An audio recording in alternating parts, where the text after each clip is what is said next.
Selamat datang di Novel Reader, tempat di mana kata-kata hidup dan imajinasi berkelana.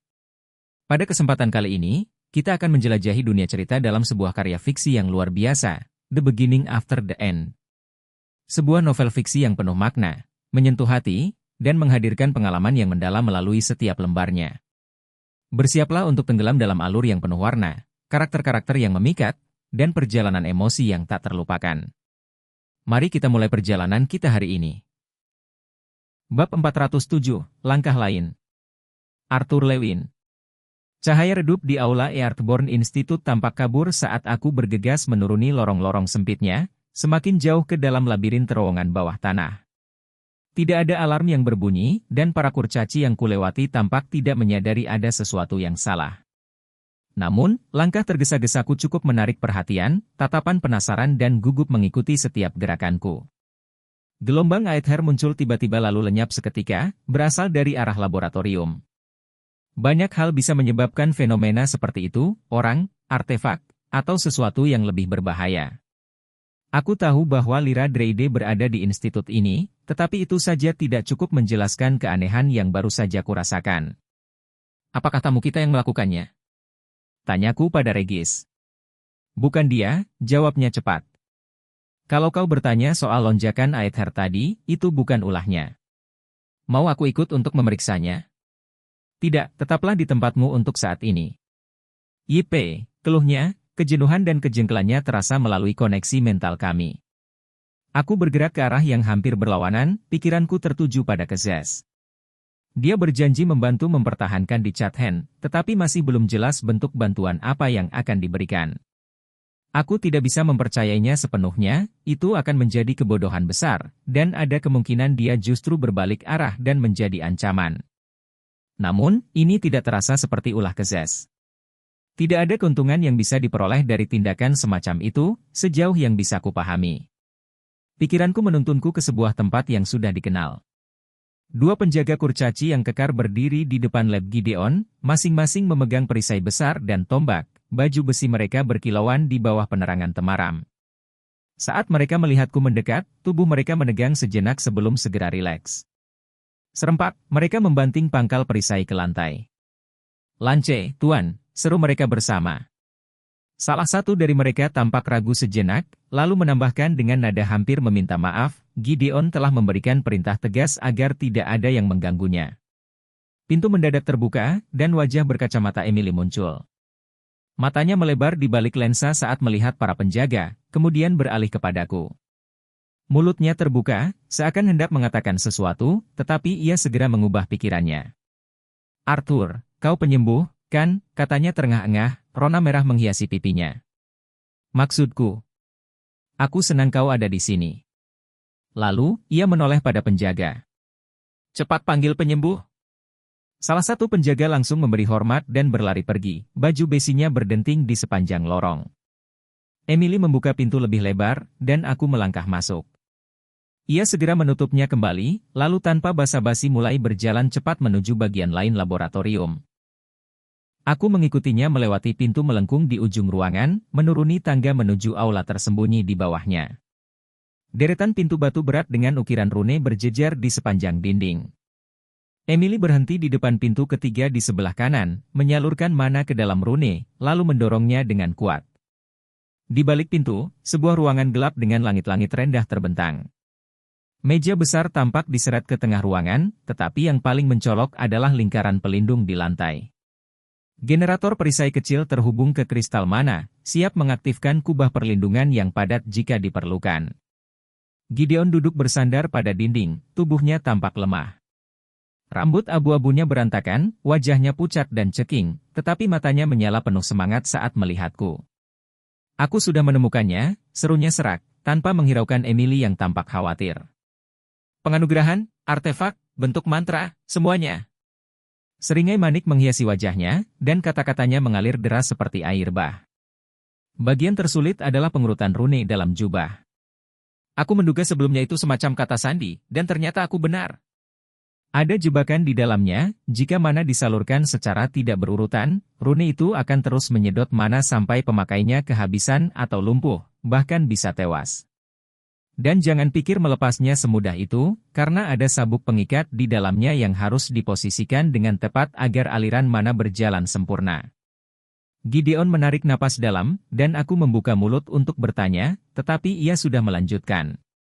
Jubah ini menggunakan pemakainya sebagai saluran untuk manipulasi tertentu, jadi memegangnya saja tidak cukup, harus dikenakan sepenuhnya.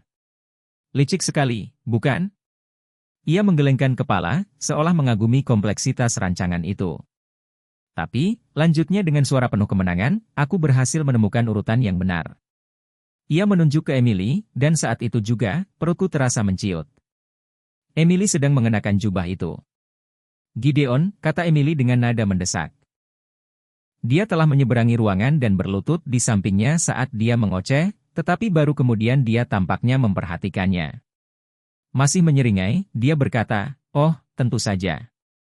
Nona Watson cukup membantu menguji artefak secara individual untuk memastikan bahwa hipotesis kita." Gideon, katanya lagi, jengkel. Saya mengirim tabib. Kita harus... Bah! Gideon meledak, berjuang untuk mendorong dirinya ke atas tembok untuk berdiri. Arthur, kamu telah mengalihkan perhatianku. Saya harus segera beralih ke fase pengujian. Tunggu, kataku sambil mengangkat tangan untuk menghentikannya. Kita harus benar-benar membicarakan hal ini sebelum kita mencoba penganugerahan kepada seseorang. Jika ada yang tidak beres, saya terdiam. Alis Gideon yang setengah dewasa terangkat dan berkerut secara bersamaan, ekspresinya terjebak di suatu tempat antara kebingungan dan ketidakpercayaan. Di belakangnya, Emily menatap tanah, menggosok matanya dengan tangannya. Pandanganku terlacak dari bentuk kosong Gideon yang tipis dan lembut ke meja, tempat tongkat dan artefak lainnya beristirahat. Kemudian Gideon tertawa terbahak-bahak dan menggelengkan kepalanya, bahunya gemetar geli. Menurutmu apa yang salah? Aku menyalurkan mana dan tubuhku meledak. Dia berhenti, dan ekspresi serius melintas di wajahnya sejenak. Beralih ke Emily, dia bertanya, apakah itu sesuatu yang kita pertimbangkan? Tunggu, kataku, merasa salah langkah. Kemudian, seperti pintu jebakan yang terbuka di benak saya menghubungkan ledakan Aether yang saya rasakan dengan kata-kata Gideon. Aku menarik tangan ke bawah wajahku sambil menghela nafas. Kamu sudah menggunakannya, bukan? Gideon membalik saklar, menyalurkan semburan mana ke artefak perisai, dan mengambil tempatnya di tengah lingkaran perlindungan. Bentuk mantra ini? Tidak, tentu saja, tidak. Maksudmu artefak penganugerahan? Ya, tentu saja, aku tidak bisa duduk-duduk menunggumu selamanya, bukan? Aku mengerang. Gideon, aku mengatakan ini dengan segala hormat, tetapi hanya orang gila yang sebenarnya yang akan berkomitmen pada percobaan manusia yang tidak diketahui dan hanya sebagian memahami sihir pada dirinya sendiri. Gideon memejamkan mata. Semua sihir adalah tindakan eksperimen diri yang konstan. Jika saya ingat dengan benar, Anda pernah menyebabkan diri Anda hampir melumpuhkan sejumlah patah tulang mikro di seluruh tulang kaki Anda dengan bereksperimen dengan mantra. Saya menggiling gigi saya tetapi harus mengakui bahwa dia benar. Baik. Tetapi sebelum Anda mengambil ini lebih jauh, dapatkah saya setidaknya memanggil seseorang yang mengerti penggunaan bentuk mantra? Siapa yang mungkin bisa membimbing Anda dalam penggunaannya? Gideon membuka satu mata. Kamu kebetulan memiliki penyihir alacan di saku belakangmu atau semacamnya? Tidak di saku belakangku, tidak, balasku. Hanya, jangan lakukan hal bodoh lainnya sampai aku kembali. Terkadang aku merasa kamu tidak menghargai kejeniusanku. Ada palu tumpul dari pintu, dan Emily melompat. Oh, itu akan menjadi penyembuhnya. Aku membuka pintu untuk memperlihatkan penjaga dan seorang wanita kurcaci yang berat, yang cemberutnya membuat tulang punggungku menggigil. Dia menginjak ruangan itu, melotot-melotot, dan kemudian melampiaskan kejengkelannya dengan kuat pada Gideon. Saya menyelinap keluar ke aula melewati penjaga tetapi masih bisa mendengar gema suaranya saat dia berteriak, ini adalah keenam kalinya minggu ini, dan kemudian kata-katanya hilang. Sel brankas Lyra Dreyde tidak jauh, dan saya mencapainya dengan cepat. Regis merasakan saya datang, tentu saja, dan berdiri di depan jeruji dengan apinya melambai dengan ganas. Apa yang terjadi? Lyra bertanya saat aku muncul di depannya. Aku merasakan agitasi binatang buasmu, tapi dia bahkan kurang komunikatif darimu. Tidak mengatakan apa-apa, aku dewa melangkah ke lemari besi, memegang lengannya, dan melangkah kembali ke aula. Tetap dekat, dan jangan mencoba apapun. Punggawa itu menghela nafas. Mungkin saya salah. Untuk kedua kalinya, aku berjalan ke aula-aula yang lebih rendah di mana Gideon memiliki laboratoriumnya. Para penjaga tidak mengatakan apa-apa, tetapi melangkah mundur dengan baik dari pintu saat saya membawa Lyra dan Regis ke lab. Mata keras mereka mengikuti Punggawa dengan cermat. Emily dengan cepat membuka pintu bagian dalam ketika saya mengetuk, dan kami semua memasuki ruangan bersama. Lyra, yang melihat sekeliling dengan rasa ingin tahu pada segalanya, segera mengasah Gideon. Dia memiliki rune. Gideon menatap matanya yang gelap, rambutnya yang merah menyala, auranya yang tertekan. Kulitnya berkerut saat dia mengerutkan kening. Bukankah itu Bupati? Terlihat bagus, kalian berdua, kataku sinis. Dia adalah tahanan saya, dan telah meninggalkan pelayanan kepada musuh dan berjanji untuk membuat dirinya berguna. Kepadanya, saya bertanya, bagaimana Anda bisa tahu? Ada tanda tangan samar dari mana, paling terang setelah formasi, meskipun akhirnya disembunyikan oleh tanda tangan mana penyihir itu sendiri. Pemandangan partikel mana membakar penglihatanku saat aku mengaktifkan Realm Heart. Benar saja, berlapis di balik tanda tangan mana Gideon sendiri, ada cahaya yang lebih halus dari bentuk mantra.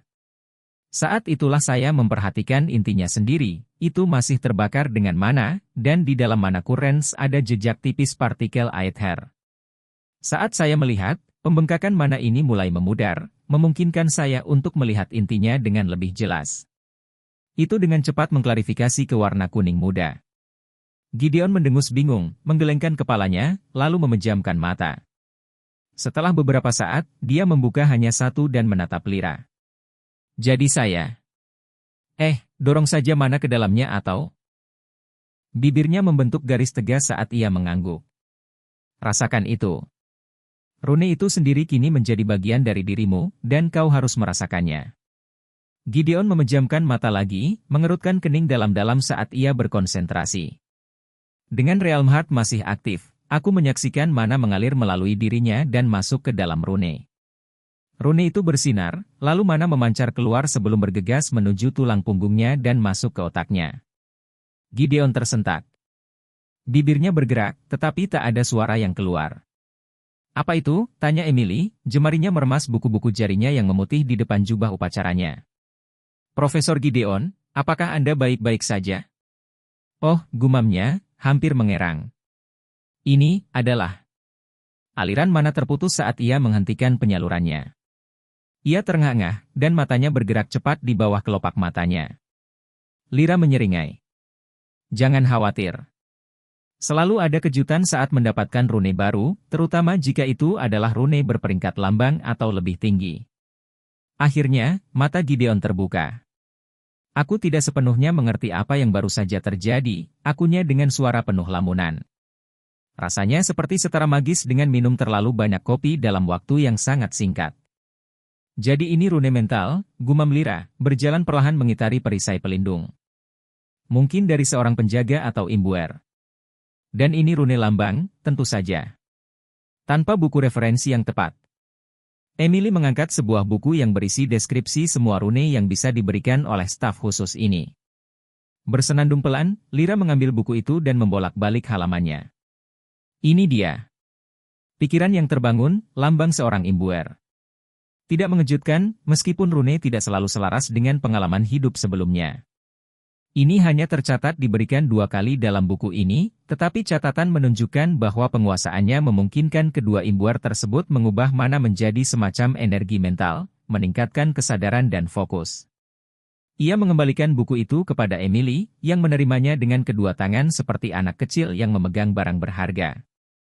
Ya, itu yang aku rasakan, tapi energinya sangat kacau, kata Gideon, dengan hati-hati mendorong dirinya untuk berdiri dan tersandung keluar dari perisai. Ia menjentikkan sebuah sakelar, dan penghalang transparan itu mengecil sebelum akhirnya menghilang. Apakah ini akan menjadi lebih mudah? Oh, tentu saja, kata Lyra dengan tegas. Dan efeknya akan terus meningkat seiring kau menguasai rune tersebut.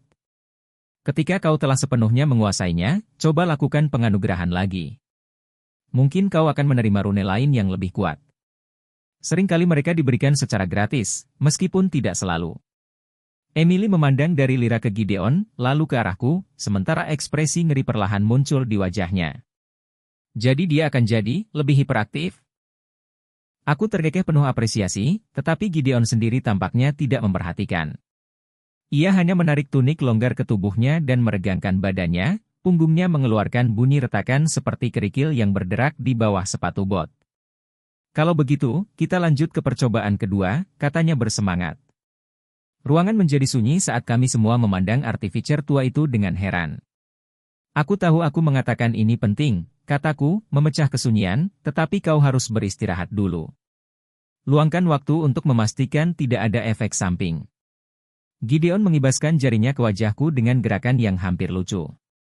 Kau sendiri bilang ini penting. Dan aku akan terkutuk 3 kali jika membiarkan momentum ini terbuang sia-sia. Berdasarkan percakapan kita sebelumnya, hanya berada di dekatmu saja sudah meningkatkan kualitas rune yang diterima. Aku sudah menguji diriku sendiri untuk memastikan bahwa proses ini tidak akan membahayakan officiant atau penerima bentuk mantra. Namun, aku hanyalah kasus menengah. Sejak kau kembali, kita memang menghabiskan waktu bersama, tapi tidak banyak. Sekarang, kita perlu memberikan rune ini kepada seseorang yang belum pernah berada di dekatmu sama sekali. Aku bertemu tatapan Emily, tetapi dia hanya mengangkat bahu. Dia tahu betul betapa keras kepalanya tuannya, dan meskipun mungkin tidak ragu untuk menyuarakan pendapatnya, dia tidak akan membantuku mencoba membujuknya agar menunda rencana ini. Lyra melangkah lebih dekat ke Gideon dan berkata dengan lembut, satu-satunya kehati-hatianku adalah agar kau tidak memaksakan diri terlalu keras. Melakukan upacara penganugerahan membebani pikiran dan tubuh. Para officiant Agrona menghabiskan seluruh hidup mereka untuk berlatih menghadapi banyak orang yang datang demi upacara penganugerahan, dan seringkali beban itu dibagi di antara beberapa orang.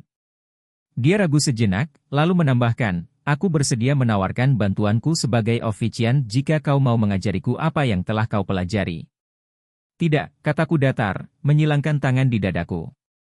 Kami akan mempertimbangkan siapa lagi yang bisa kami libatkan dalam hal ini, tetapi untuk saat ini, Emily akan tetap menjadi officiant kami. Lyra mengangkat bahu, tersenyum ramah. Tentu saja, Bupati Lewin. Aku hanya mencoba membantu. Nah, tunggu apa lagi? Tanya Gideon, melirik kami satu persatu. Emily, carikan aku seorang kurcaci. Arthur, keluar dari sini sebelum kau mencemari eksperimenku. Jadi, apa selanjutnya? Tanya Regis dari tempatnya meringkuk di kakiku di ujung lorong. Sudah beberapa waktu sejak kami berbicara, dan aku harus mengumpulkan pikiranku yang berhamburan sebelum menjawab. Setelah tes kedua ini? Bukan, setelah semua ini selesai. Kita sudah hampir merebut kembali seluruh benua, mematahkan batasan yang Kezas tempatkan pada para lance, dan sekarang kita memberikan bentuk mantra kepada Dicathen untuk meningkatkan peluang dalam pertempuran mendatang. Tapi beberapa penyihir inti putih dan beberapa tato ajaib saja tidak akan cukup untuk mengalahkan Agrona. Aku bersandar ke dinding, membiarkan bagian belakang kepalaku menyentuh permukaan batu yang dingin. Penyebaran strategis bentuk mantra mungkin tidak akan langsung mengalahkan Agrona, tetapi itu akan memungkinkan kita dengan cepat memperkuat pasukan di titik-titik kritis dan menambahkan berbagai alat baru ke dalam persenjataan kita. Kau tahu itu. Aku berpikir sejenak sebelum melanjutkan, salah satu langkah yang kita ambil ini mungkin akan menjadi faktor penentu kemenangan di akhir nanti. Tapi, lanjutku setelah jeda panjang, aku paham bahwa kau dan aku masih memiliki tugas lain. Seris sedang berperang untuk kita di Alaca, dan masih ada 2 runtuhan yang harus kita cari. Aku tidak menyebutkan masalah yang terus menghantuiku, yang selalu berusaha ku singkirkan ke sudut pikiranku sejak pengorbanan Sylvie dan peristiwa di Relic Tombs, karena aku masih belum tahu apa yang harus kulakukan tentang Cecilia dan Tessia. Regis tetap diam, dan bersama-sama, kami menunggu kembalinya Emily. Mencari subjek tes kedua yang belum pernah berinteraksi denganku ternyata memakan waktu lebih lama daripada yang Gideon inginkan. Ada kekhawatiran bahwa bahkan kontak sekilas, seperti berbicara dengan penjaga di lorong, dapat mempengaruhi hasilnya. Sayangnya, sebagian besar penjaga dan tentara di Earthborn Institute telah berpapasan denganku setidaknya sekali atau 2 kali. Namun, penundaan sebenarnya terjadi ketika Skarn Earthborn mengetahui apa yang Emily cari. Dia bersikeras untuk memberitahu pamannya, Charnelian, tentang eksperimen ini, agar Tuan Kurcaci itu bisa memberikan pendapatnya. Ini pasti memicu perdebatan antara keluarga Earthborn dan Silver Sale mengenai siapa yang akan mereka utus untuk menjadi subjek tes, tetapi hampir semua kandidat potensial sudah pernah berada di dekatku dalam berbagai pertemuan dengan Dewan Penguasa. Akhirnya, setelah waktu yang terasa seperti berjam-jam, meskipun mungkin hanya 1 jam, Emily kembali dengan seorang pangeran kurcaci muda bernama Daimor Silver Sale, putra bungsu Lord Daglun, saingan utama Charnelian. Daimor menjaga janggut hitam pekatnya tetap rapi, hanya beberapa inci panjangnya, dan rambutnya sedikit lebih pendek. Dia tampak seperti seorang bangsawan sejati dengan tunik serta celana panjang yang dijahit dengan megah, cincin berkilauan di jari-jarinya, dan pedang berhiaskan gagang emas tergantung di pinggulnya.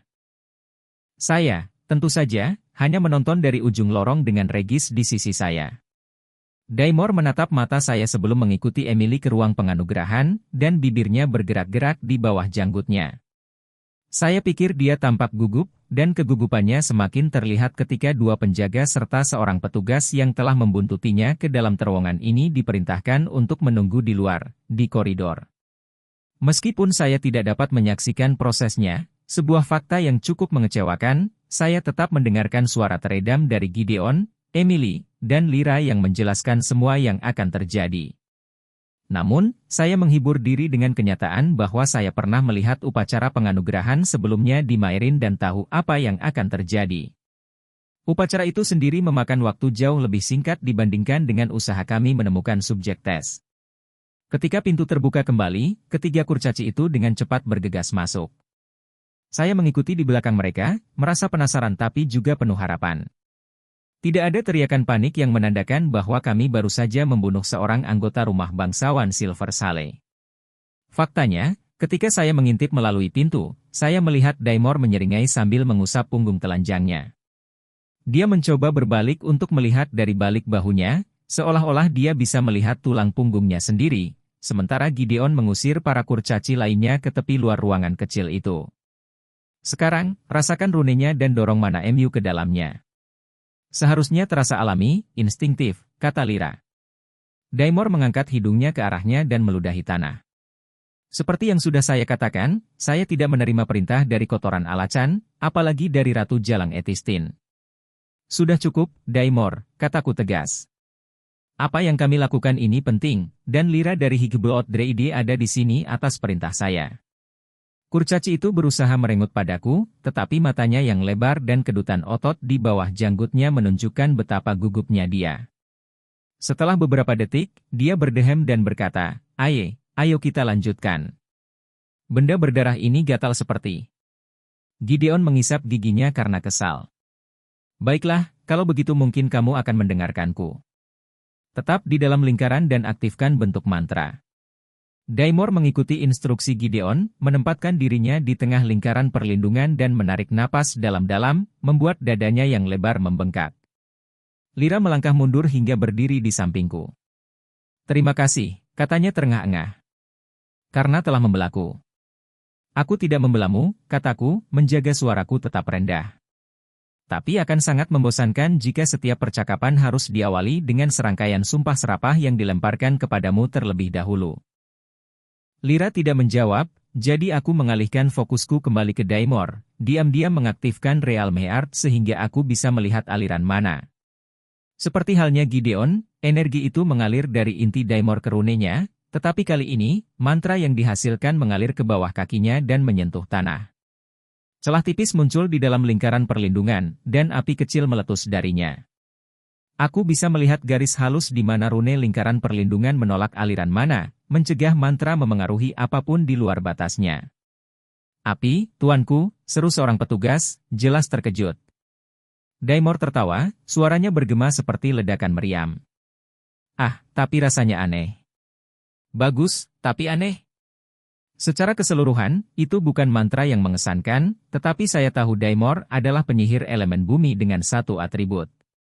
Tanda itu telah memberinya kemampuan untuk mengucapkan mantra dari jenis yang berbeda dari afinitas alaminya. Itu sendiri adalah anugerah besar bagi seorang penyihir di Chatian. Ini tentu saja sesuatu yang bisa dibanggakan ayahnya dalam pertemuan Dewan Lords di masa mendatang, terutama saat penguasaan rune Daimor semakin berkembang. Sementara Emily dan Gideon mulai menjelaskan kepada Daimor apa yang diharapkan darinya, pelatihan dan pemantauan harian, laporan tentang bagaimana bentuk mantra memengaruhi sihirnya, dan sebagainya, pikiran saya melayang ke pertanyaan berikutnya. Gideon tentu saja ingin melakukan tes ketiga. Kali ini dengan seseorang yang telah menghabiskan banyak waktu bersama saya. Meskipun daftarnya pendek, itu tidak membuat keputusan ini lebih mudah. Dengan siapa saya menghabiskan cukup waktu sejak kembali ke Dichathen? Pertanyaan yang lebih baik, saya pikir, adalah, siapa di antara daftar pendek itu yang bersedia saya pertaruhkan? Dan itulah akhir dari pembahasan novel The Beginning After the End. Semoga kalian menikmati setiap kalimat dari alur cerita yang disampaikan. Jika kalian tertarik dengan kelanjutan cerita ini, jangan lupa untuk mengikuti channel ini dengan cara mensubscribe agar tidak ketinggalan setiap video pembahasan terbaru. Terima kasih sudah menyimak dan sampai jumpa di video-video selanjutnya di mana cerita menarik lainnya akan menemani kalian.